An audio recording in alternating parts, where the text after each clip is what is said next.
Myrtle Beach, South Carolina is the beach. It's also the perfect place to enjoy the holidays. Here, you're going to get all the holiday cheer you can handle, plus 60 miles of beaches and endless fun. Sometimes you need a holiday from the standard holiday. Maybe you want to escape the cold. Maybe you want to start a new tradition. Myrtle Beach is the place to do all of that. They've got themed shows at the Grand Street. They've got Winter Wonderland at the beach, which features massive light displays and a brand new family fun zone. They've got holiday cheer everywhere you look, like at Brook Green Gardens' Night of 1,000 Candles, where more than 2,500 candles and twinkling lights take over the Grand Botanical Gardens. There are not many places where you can celebrate the holidays or ring in the new year with a big ol' ocean view. Take a holiday from the average holiday season at the beach. Plan your getaway to Myrtle Beach, South Carolina at visitmyrtlebeach.com.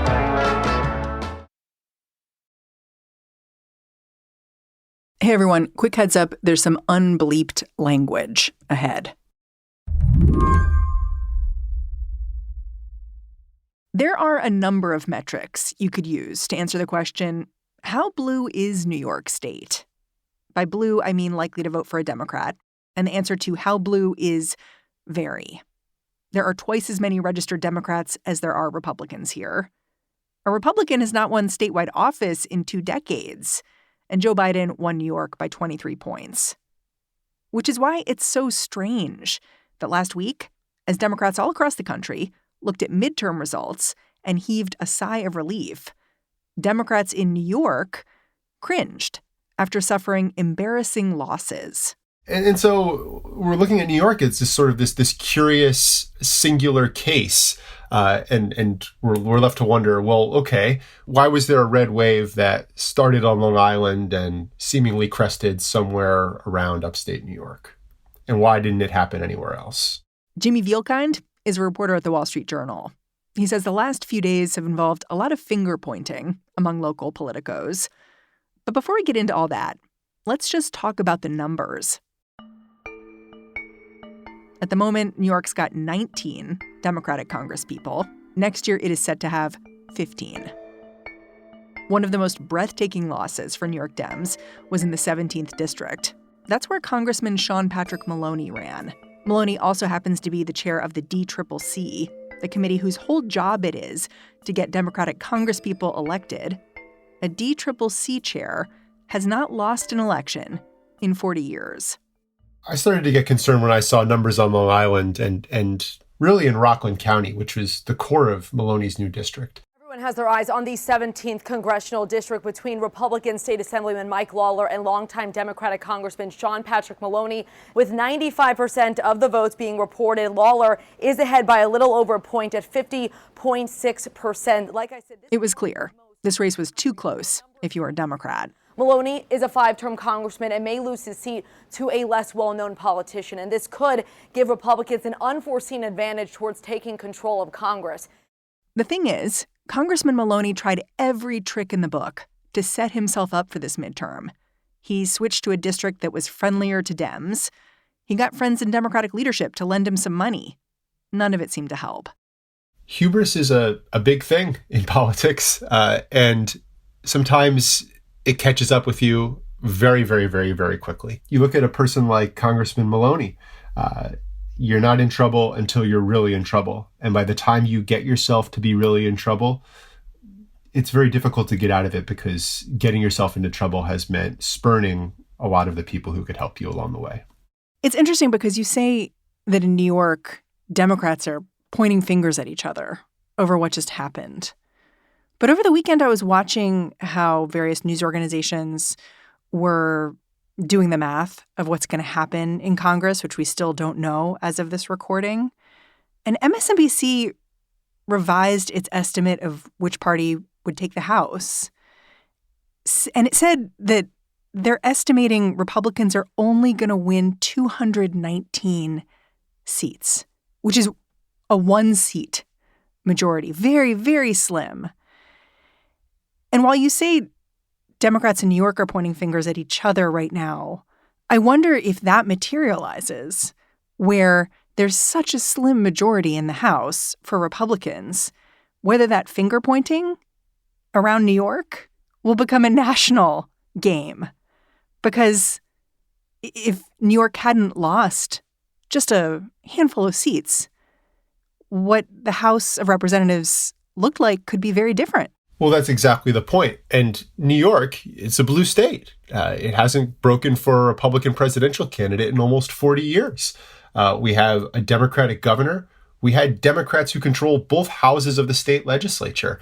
And so therefore, for the first time since the 1960s, you had all Democrats in control of the redistricting process, theoretically in a position to make sure that New York was not a place where there were losses for the party, but there were gains.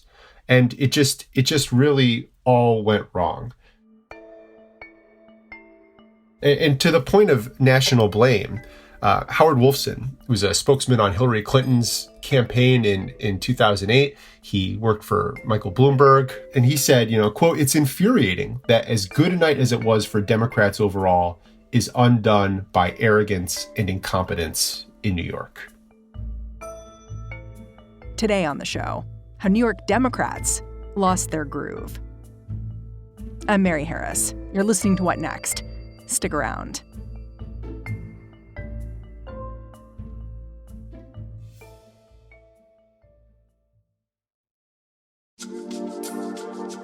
What Next is brought to you by Progressive. What is one thing you'd purchase with just a little extra savings? A weighted blanket, a smart speaker, that new self-care trend you keep hearing about. Well, Progressive wants to make sure you are getting what you want by helping you save money on car insurance. Drivers who save by switching to Progressive save over $700 on average, and customers can qualify for an average of 6 discounts when they sign up. Discounts like having multiple vehicles on your policy. Progressive offers outstanding coverage and award-winning claim service. Day or night, they have customer support 24/7, 365 days a year. When you need them most, they are at their best. A little off your rate each month goes a long way. Get a quote today at Progressive.com and see why 4 out of 5 new auto customers recommend Progressive. Progressive Casualty Insurance Company and Affiliates. National annual average insurance savings by new customers surveyed who saved with Progressive between June 2020 and May 2021. Potential savings will vary. Discounts vary and are not available in all states and situations.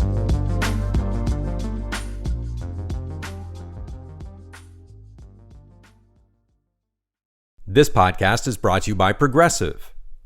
What's one thing you'd purchase with a little extra savings? A weighted blanket? Smart speaker? That new self-care trend you keep hearing about? Well, Progressive wants to make sure you're getting what you want by helping you save money on car insurance. Drivers who save by switching to Progressive save over $700 on average, and customers can qualify for an average of 6 discounts when they sign up. Discounts like having multiple vehicles on your policy. Progressive offers outstanding coverage and award-winning claim service. Day or night, they have customer support 24/7, 365 days a year. When you need the most, they're at their best. A little off your rate each month goes a long way. Get a quote today at Progressive.com and see why 4 out of 5 new auto customers recommend Progressive. Progressive Casualty Insurance Company and Affiliates. National annual average insurance savings by new customers surveyed who save with Progressive between June 2020 and May 2021. Potential savings will vary. Discounts vary and are not available in all states and situations. Even before last week's election was finished, pundits were sharpening their pencils, getting ready to write the story of what exactly happened in New York. Many had even figured out who to blame. A full week before the midterms, Slate published this article titled, "If a Red Wave Hits New York, Blame Andrew Cuomo." A lot of people want to blame Andrew Cuomo. Did your home state Democrats kind of screw this up for the national party? Redistricting in New York was an incompetent disaster. And it started, by the way, like many of the recent horrible things in New York, with a guy by the name of Andrew Cuomo. Preach. This is Mondaire Jones, a now out-of-work New York congressman, on CNN this weekend. He is making the argument that the trouble for New York really began when former Governor Andrew Cuomo refused to take redistricting seriously. A lot of folks don't know that the reason we lost a congressional seat in New York State is because 89 more people did not complete the census. The governor at the time could have dispersed funds that the legislature had allocated for purposes of census completion. So this is Andrew Cuomo. Jones's argument goes like this. If 89 more people completed the census, New York would have kept the same number of Congress members it had last cycle. Instead, they lost a seat. And then they had to draw new maps. And that didn't work out so great either. Jimmy Vielkind would not go so far as to say this is all Cuomo's fault. But he can see why Jones thinks that. It's true that for many, many months and years, the state dithered on providing funding to make sure that there was outreach, to make sure there was a vigorous census, to make sure, as Congressman Jones said, that the state's population would be counted as robustly as possible and we would maintain representation in Congress. And throughout that whole thing, Cuomo basically couldn't be bothered to add to money or to really engage in that process. His spokesperson has sort of dismissed this claim, said that the population was affirmed by the census in New York as being, if anything, overcounted in 2020. But it certainly is a criticism.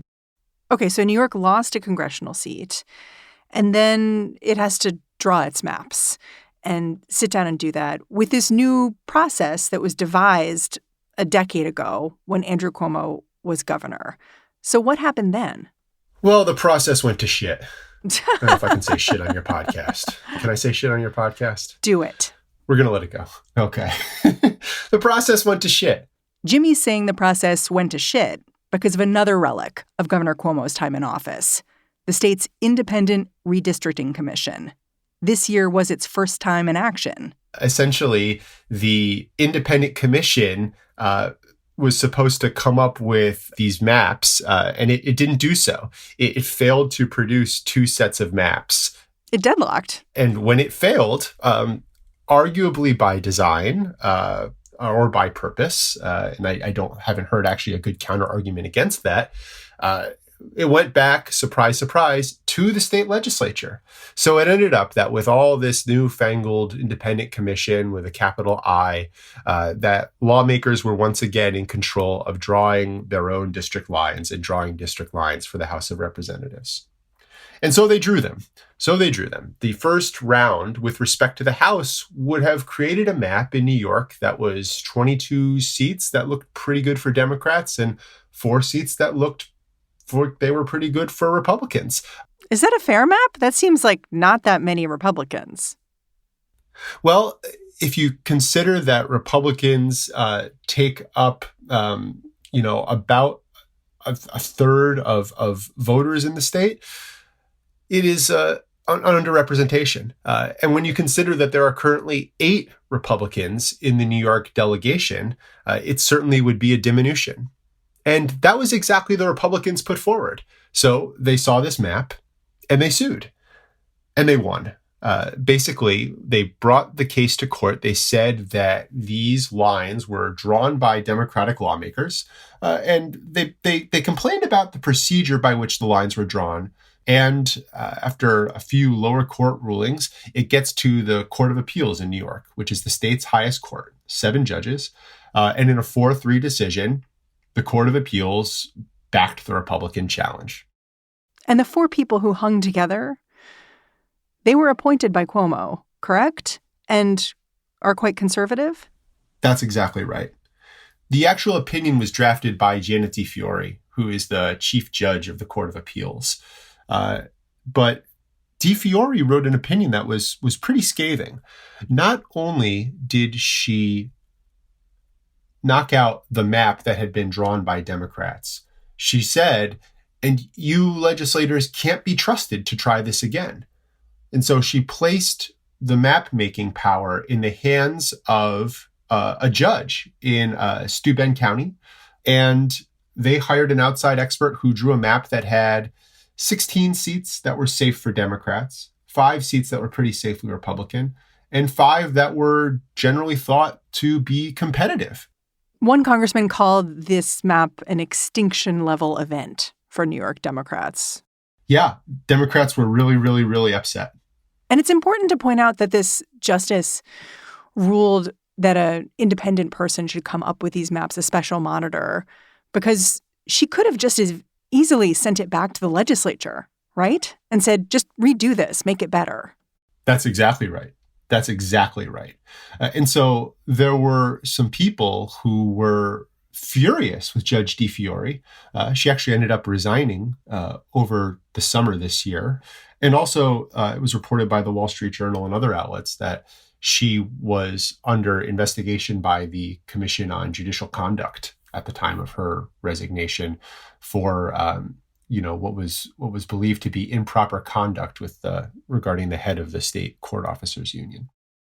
So to sum up, for the people who see what happened in New York, this midterm cycle as kind of Andrew Cuomo's revenge, they have all this evidence to pile up, which is that he under-resourced the census, in their opinion, causing the state to lose a congressional seat in the first place. And then they also argue that Governor Cuomo helped set up a wonky redistricting process and then stocked the state's higher courts with conservative judges who made this choice to redraw a map for the legislature and make it pretty conservative and not a great map for Democrats. It's very clear that you can draw a line from the actions that Andrew Cuomo took over his more than a decade as governor of New York. Knowing his relationships with legislators, knowing his approach to power, his influence here is clear. And his fingerprints on what happened should not be erased. But I think when you look at the other factors that were involved here, from the national tide to the personalities involved to the people who were on the ballot and who were in charge and who actually followed that process, who drew those maps, who watched those maps get thrown out, I think that there's plenty of blame to go around for people looking for someone in New York to point their finger at. Yeah. I mean, I think you could also argue New York Democrats overshot here. They created a redistricting map that would have been very gerrymandered in their favor and just kind of crossed their fingers that no one would call them out on it. Yeah. I remember that episode of The Simpsons where Bart forges his report card so he can go to Camp Krusty. He forges all his F's into A+, and Homer looks at him and says, oh boy, at least forge plausible grades. A D turns into a B so easily. After the break, another New York Democrat finished this round of midterms with an underwhelming performance. But she doesn't have the census or Cuomo or redistricting to blame. And now she's governor.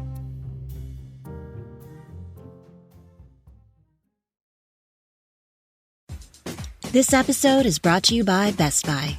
This year, let Best Buy be your holiday hype partner. Whether you're searching for exciting gifts, trying to snag the hottest holiday deals, or looking for ways to simplify the giving and receiving experience, Best Buy is here to help. Best Buy has a versatile assortment of impactful tech gifts, along with fast and free fulfillment options and great deals all season long. Maybe you're looking for an air fryer to help the foodie in your life unlock new recipes, or a new phone or camera for an aspiring filmmaker who's turning their passion into a side gig. Or you might be on the hunt for a new smartwatch to support a friend's wellness journey. No matter what you're looking for, Best Buy is your gifting destination for everyone on your list. And Best Buy makes it easy to get your gifts how and when you need them, with free next-day delivery on thousands of items, as well as same-day delivery and in-store pickup options. Shop great deals on gifts now at Best Buy.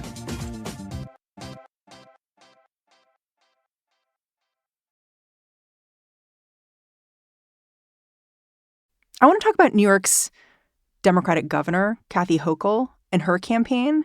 Because I think what's interesting if we look at the gubernatorial campaign in New York is that, we just talked a lot about redistricting, but redistricting doesn't really impact the governor's race. It's a statewide election. It's not about districts. And while Kathy Hochul won, she struggled a lot. And that points to different issues.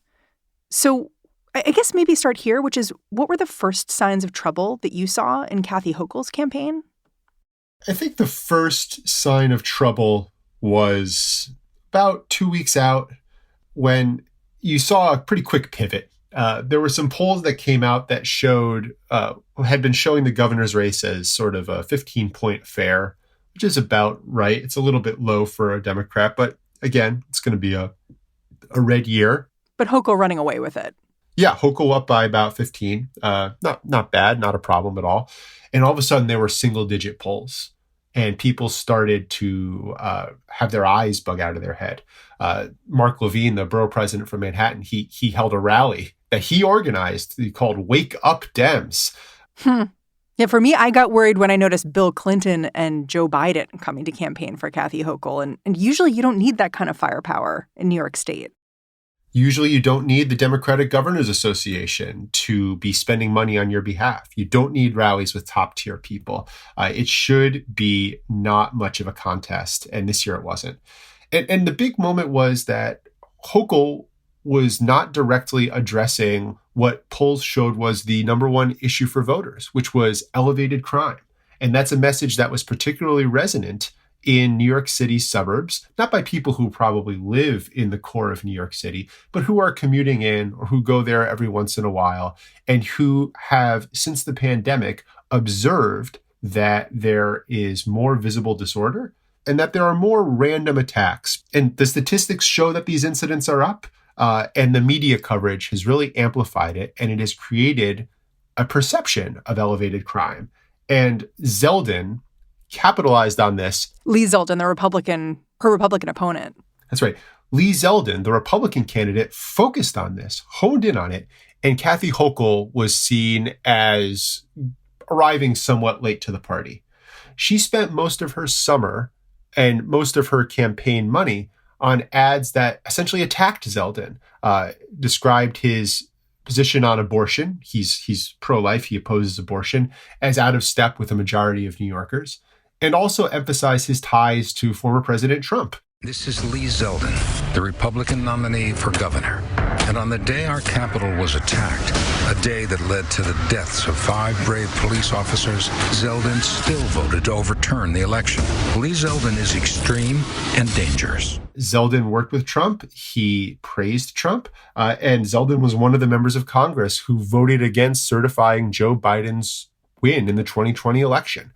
But it's interesting because that approach really worked in other states. One thing that struck me covering several Democratic rallies is the disconnect between when I would talk to voters who were there or people who were attending and say, well, what are your big issues?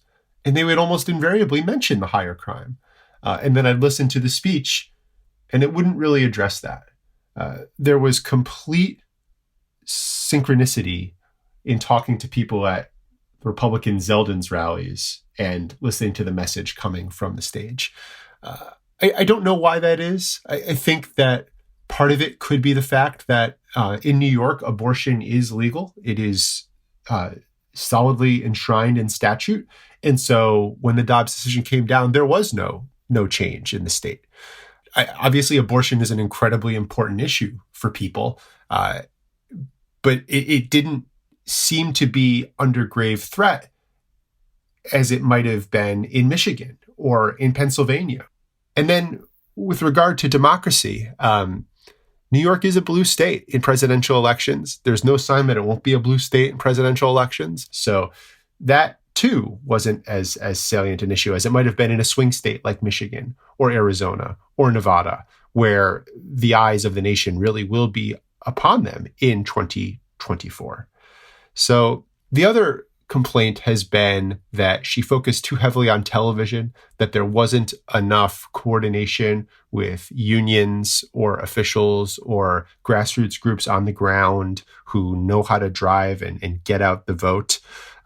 Some people said that they didn't hear from her until the final days of the campaign.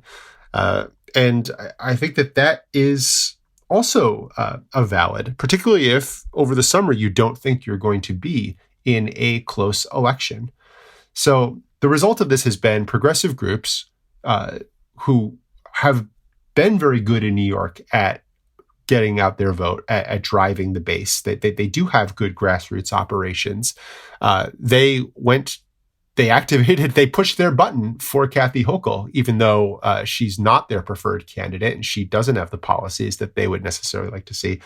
And they're saying that they got her over the finish line. Do you think that's fair? Do you think they did get her across the finish line? It's hard to say exactly what got her across the finish line, but it was certainly a boost. It was certainly a boost in New York City, in core Democratic areas, that carried her to this victory, even as she lost in suburbs, including Long Island, where the last Democratic candidate performed very well.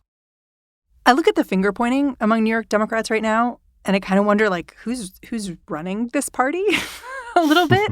And I feel like Democrats are asking themselves the same question. Like, in the last couple of days, there have been really loud calls for a guy named Jay Jacobs, who's the head of the New York Democratic Party, to resign or be fired. You know, just in the last day or so, there's been this letter put together by Democrats in the state Senate and Assembly asking the governor to bring in new leadership.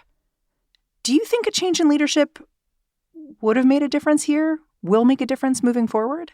You know, if you look at the history of the Democratic Party over the last, we'll say, 15 years, I don't know that it would make a difference, because you have powerful Democratic officials. Each of them have grown used to running their own operation, doing their own campaigns, and that left the state Democratic Party to sort of exist as a titular organization that would have to call balls and strikes during primaries, that would sort of spend some money on mailers. But things are good for Democrats. And when you contrast that with the Republicans have done a much better job in the last 15 years of making sure the state party is working with candidates up and down the ballot to move the ball forward.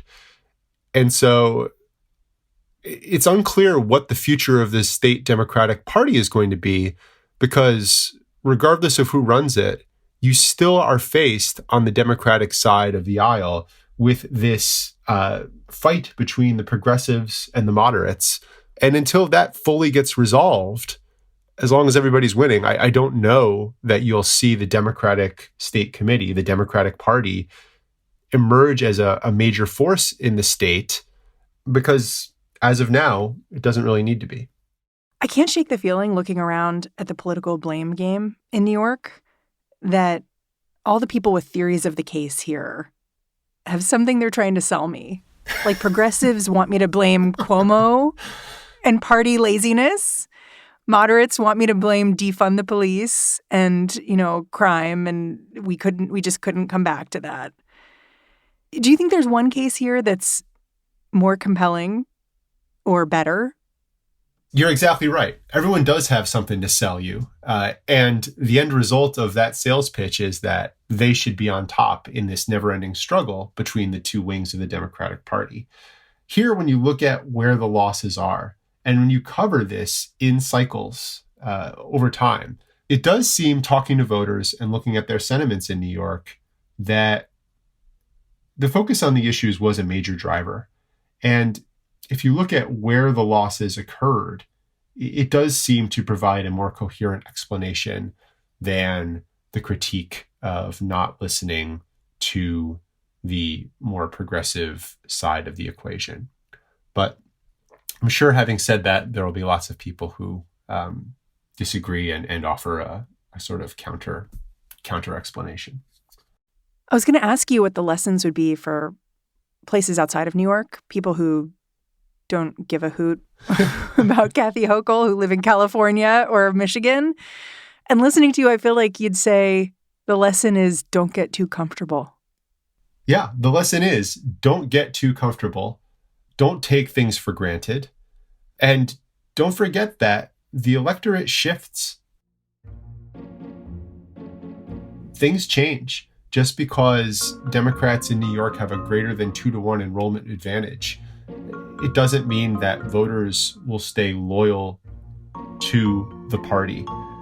So I think that people looking at New York and Democrats looking at New York should realize that even in the bluest of states, nothing can be taken for granted, and nothing should be taken for granted, regardless of whether or not it seems as though a race is going to be competitive.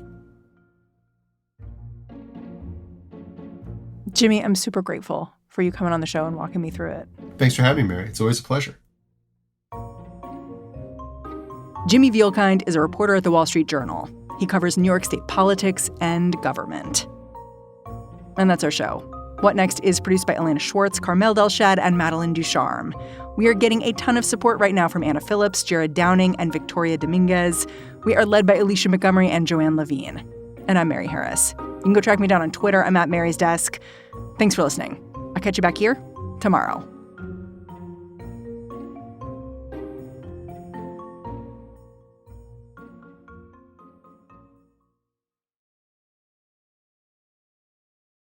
This episode is brought to you by Best Buy. Whether you're searching for exciting gifts or trying to snag the hottest holiday deals, Best Buy is here to help. From air fryers for the aspiring foodies in your life to smartwatches your fitness friends will love, Best Buy is your gifting destination for everyone on your list. Best Buy makes it easy to get your gifts how and when you need them with free next-day delivery on thousands of items, as well as same-day delivery and in-store pickup options. Shop great deals on gifts now at Best Buy.